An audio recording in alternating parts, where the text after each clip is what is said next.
S, ಹಾಗಾದ್ರೆ ಸಾಕಷ್ಟು ಜನ ಇವತ್ತು ನೋಡ್ತಾ ಇದ್ದೀವಿ ನಾವು 3 ಜನ ಸಾವಿಗೀಡಾಗಿದ್ದಾರೆ. ಇದೇ ಮೈಕ್ರೋ ಫೈನಾನ್ಸ್ ಹಾವಳಿಯಿಂದಾಗಿ. ಆದಷ್ಟು ಬೇಗ ಹಾಗಾದ್ರೆ ಕಾನೂನು ಜಾರಿಗೆ ಬರ್ಬೇಕಾಗತ್ತೆ.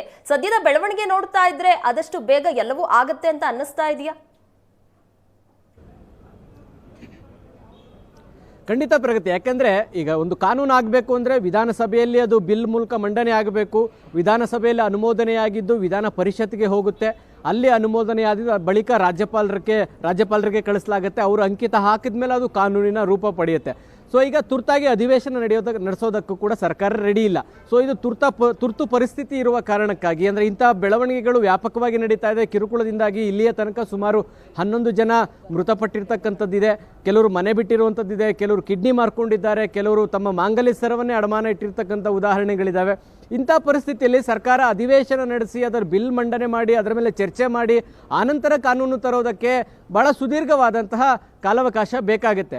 ಹಾಗಾಗಿನೇ ಸರ್ಕಾರ ಇದನ್ನು ಸುಗ್ರೀವಾಜ್ಞೆ ಮೂಲಕ ತರೋದಕ್ಕೆ ಮುಂದಾಗಿದೆ. ಸೊ ಹಾಗಾಗಿ ಇವತ್ತು ಈ ಸಿದ್ದರಾಮಯ್ಯನವರ ನೇತೃತ್ವದಲ್ಲಿ ಸಭೆ ನಡೆದ ಬಳಿಕ ಸುಗ್ರೀವಾಜ್ಞೆ ರಾಜ್ಯಪಾಲರಿಗೆ ಕಳಿಸಿದ ಮೇಲೆ ಬಹುಶಃ ರಾಜ್ಯದ ಹಿತಾಸಕ್ತಿಗೆ ಪೂರಕವಾದಂಥ ಬಿಲ್ ಆಗಿರೋದ್ರಿಂದ ರಾಜ್ಯಪಾಲರಿಂದಲೂ ಯಾವುದೇ ಅಬ್ಜೆಕ್ಷನ್ಸ್ಗಳು ಬರಲಿಕ್ಕಿಲ್ಲ. ಯಾಕೆಂದರೆ ಕ್ಯಾಬಿನೆಟ್ ಅಪ್ರೂವ್ ಮಾಡಿದ ಮೇಲೆ, ಕ್ಯಾಬಿನೆಟ್ ಅನುಮೋದನೆ ಕೊಟ್ಟ ಮೇಲೆ ರಾಜ್ಯಪಾಲರು ಅದಕ್ಕೆ ಒಂದಷ್ಟು ಅಬ್ಜೆಕ್ಷನ್ಸ್ ಹಾಕೋದಾಗಲಿ ವಾಪಸ್ ಕಳಿಸೋದಾಗಲಿ ಈ ಹಿಂದೆ ಬಿಲ್ಗಳು ವಾಪಸ್ ಕಳಿಸಿರೋ ರೀತಿ ಮಾಡಲಿಕ್ಕೆ ಬರೋಲ್ಲ.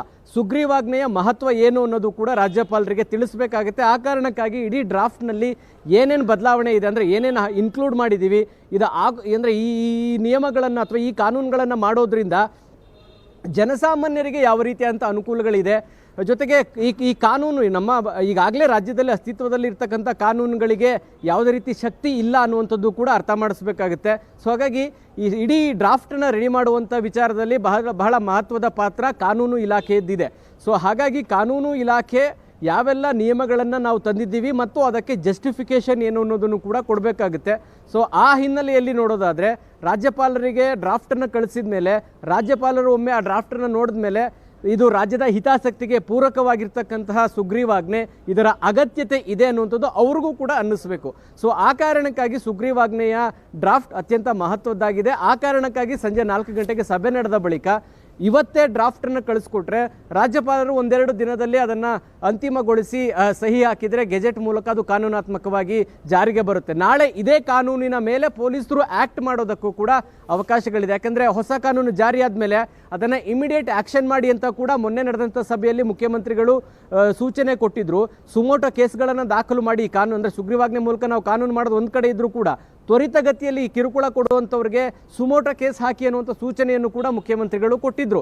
ಅದಾದ ಮೇಲೂ ಕೂಡ ಒಂದಷ್ಟು ಘಟನೆಗಳು ನಡೆದಿದ್ದಾವೆ. ಹೀಗಾಗಿ ಈಗ ಸುಗ್ರೀವಾಜ್ಞೆ ಮೂಲಕ ಅಧಿಕೃತ ಕಾನೂನು ಜಾರಿಯಾದರೆ ಕಿರುಕುಳ ಕೊಡೋರಿಗೂ ಕೂಡ ಭಯ ಇರುತ್ತೆ. ಕಾರಣ ಇದು ನಾನ್ ಬೇಲಬಲ್ ಅಫೆನ್ಸ್ ಆಗುತ್ತೆ, ಇದು ಕಾಗ್ನಿಸಬಲ್ ಅಫೆನ್ಸ್ ಆಗುತ್ತೆ, 3 ವರ್ಷ ಕಠಿಣ ಶಿಕ್ಷೆ, ಆಮೇಲೆ ಬ್ಲಾಕ್ ಲಿಸ್ಟ್ಗೆ ಹಾಕುವಂಥದ್ದು ಮೈಕ್ರೋ ಫೈನಾನ್ಸ್ ಕಂಪನಿಗಳನ್ನು, ಈ ರೀತಿಯಂಥ ಹಲವಾರು ಅಂಶಗಳು ಕಾನೂನಾತ್ಮಕ ರೂಪವನ್ನು ಪಡೆದುಕೊಂಡ್ರೆ ಪೊಲೀಸರು ಕೂಡ ಧೈರ್ಯವಾಗಿ ಹೊಸ ಕಾನೂನು ಇದೆ, ಈ ಕಾನೂನಿನ ಮೂಲಕ ನಾವು ಕ್ರಮ ತೆಗೆದುಕೊಳ್ತೀವಿ ಅಂತೇಳಿ ನಾಳೆ ಕೋರ್ಟ್ನ ವಿಚಾರಕ್ಕೆ ಬಂದಾಗ ಅವರು ಕೂಡ ತಾವು ತೆಗೆದುಕೊಂಡಿರುವಂಥ ಕಾನೂನು ಕ್ರಮಕ್ಕೆ ಸಮರ್ಥನೆ ಕೂಡ ನ್ಯಾಯಾಂಗದ ಹೋರಾಟದಲ್ಲಿ ಕೊಡಲಿಕ್ಕೆ ಅವಕಾಶಗಳಿದ್ದಾವೆ.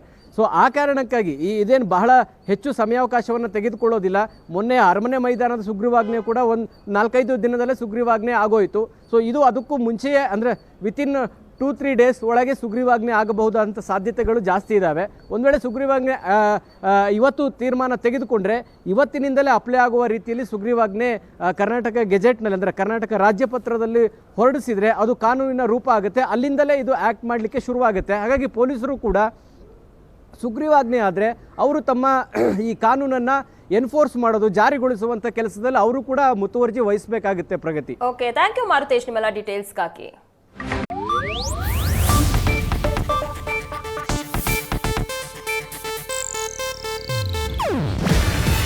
ಇದು ಏಷ್ಯಾನೆಟ್ ನ್ಯೂಸ್ ನೆಟ್ವರ್ಕ್ ಪ್ರಸ್ತುತಿ.